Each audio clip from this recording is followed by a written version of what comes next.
Bon, je vous donne un deux tuyaux pour réaliser le second devoir maison. Donc pour rentrer les coordonnées d'un point, pour rentrer un point A égale 5,1, ça vous place le point de coordonnées 5, 1. Je vais vous afficher la grille pour que vous y voyez mieux. Voilà, donc vous avez deux points rentrés comme ça. Je rentre un second point, hein, qui correspond pas aux données de l'exercice, mais juste pour que vous voyez comment ça marche. Ok.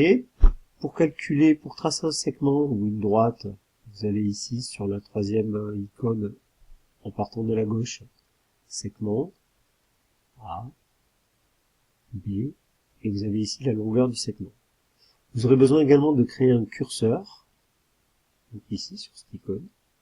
Le curseur, vous le placez, et il va falloir que vous bougiez ici l'intervalle sur lequel se balade le curseur, puisque les données du texte ne sont pas entre moins 5 et 5. Une fois que vous avez votre curseur, pour le faire bouger, vous positionnez ici, et il bouge. Une fois qu'il est sélectionné, vous pouvez le bouger avec les touches du clavier également, à droite, à gauche. Ok. Et donc vous allez avoir un point, dont une des coordonnées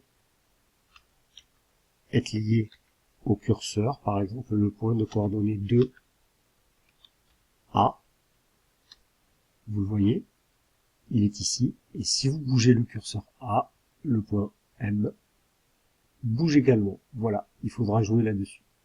Dans la deuxième partie de l'exercice, vous allez avoir besoin d'utiliser le calcul formel de GeoGebra. Donc, vous lancez au calcul formel, vous avez une équation à résoudre. Ok, je rentre une équation. X carré plus 5x moins 6 égale à 0. Et la résolution se fait avec cette touche également. Non, pas avec celle-là. La résolution se fait tranquillement avec cette touche ici.